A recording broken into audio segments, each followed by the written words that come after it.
Alright everyone, today's video is about bedding, sleeping, and orthodontic expansion as an adult. Here's what the point of the video is. When you start your orthodontic expansion, your airway is going to be smaller. As you complete your orthodontic expansion, your airway is going to be bigger. When you have a small airway, you sleep one way. Specifically, you sleep on your side because, if you're on your side, then gravity is not going to force your tongue into your throat, which is going to cause sleep-disordered breathing. When your airway is bigger, you can sleep on your back, which is the much better way to sleep because your maxilla will be able to accommodate your tongue and it'll be less likely to fall back into your throat while you sleep. So here's what I want to say. This bed right here is a Sleep Number bed. That's a brand, Sleep Number. What's special about this bed is that it's basically a glorified air mattress.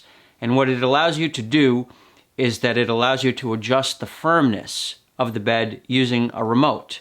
So you can go from really, really soft, which is a low sleep number, like 30, to really, really firm, like 100 sleep number, which is, it's not quite as firm as a floor, but it's pretty damn firm.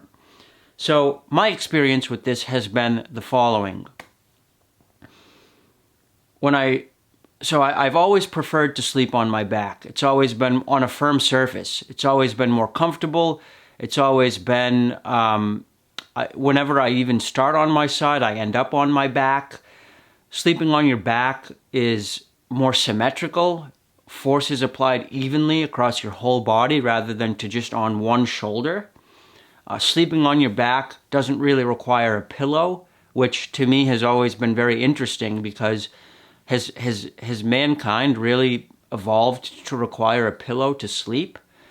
I mean, maybe in some instances a pillow can be nice, like if you're lying on your side doing whatever, lounging, but it seems intuitive to me to think that we really shouldn't need pillows. And in fact, when you sleep on your back, you really don't need a pillow.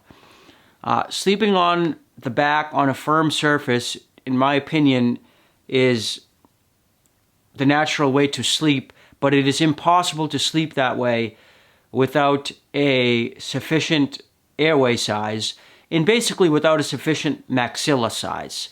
Because if that maxilla is not wide enough, you're not going to be able to get that tongue up onto the roof of your mouth, especially while you're asleep. Coming back to MSE. MSE is going to give you that maxilla, especially if you can get that split like I have. Right now, I'm 6 millimeters of expansion into MSE, and my maxilla is already radically wider than it was just a month ago when I started this treatment. And already what I'm experiencing is my sleep is changing for the better. My sleep is improving, like in a crazy way. I've got some data to prove this. I've been using the Snore Labs app, which is an iOS or Android app that allows you to track your snoring. So the few nights that I've used it recently, I've noticed that I've had zero snoring, zero at all. And that's me sleeping on my back, not on my side. So what I've done is that before MSE, I had to sleep on my side for the reasons explained prior.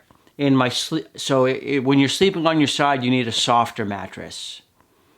But when you're sleeping on your back, it's nicer to have a firmer mattress. And the Sleep Number bed has allowed me to adjust the firmness of my mattress as my craniofacial structure situation has changed.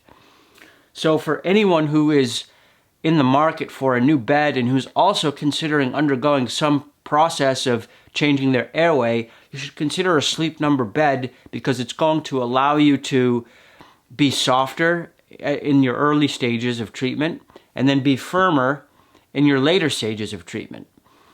You'll also notice that I've got a tilt on my bed. This is, if you were to Google this, you might Google incline bed therapy. I've been doing this since 2017, and honestly, it's at this point I can't even sleep on a flat surface.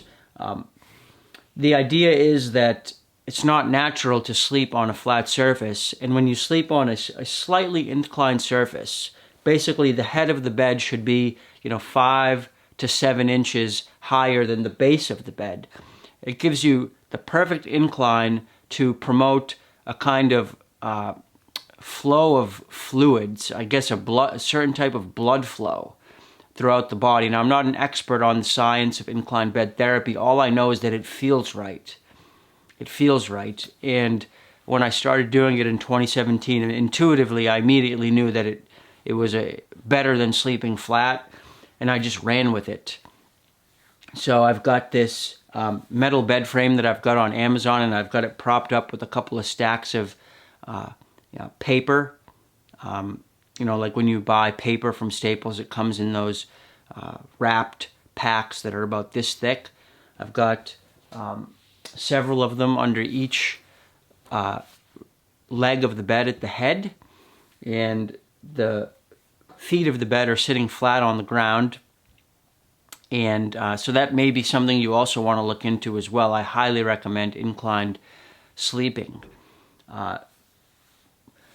If you're going to use a pillow, what I would recommend is something with some type of shredded latex, natural shredded latex, because what this allows you to do is it allows you to make the pillow either really thin just by moving stuff around inside of it, or you can make it thick by moving the stuff closer to where your head is going to be. So the beauty of a pillow like this is that it's modular.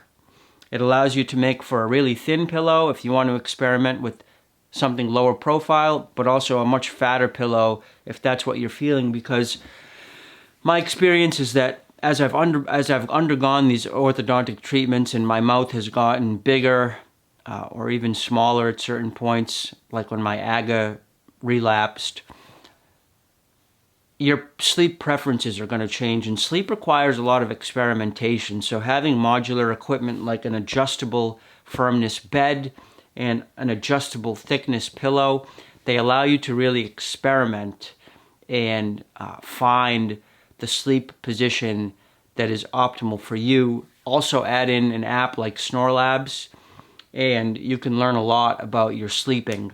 And where I have come to at this point with my treatment, now that my maxilla is really being blasted open and it's starting to be able to accommodate my tongue better, I'm starting to get back to square one. I've gone full circle, which is to say now I'm back at a firmer mattress. My sleep number is up at 75. I just kicked it up from 60 to 75 2 nights ago when I decided to allow myself to fall asleep on my back. And no pillow. So now that my maxilla is larger, I'm sort of getting back to that caveman way of sleeping that I prefer. So let me know if you've got any questions. Sleep is huge. You do it for 8 hours a day, and you want to do it right. So let me know what y'all think. That's about all for now. Peace out.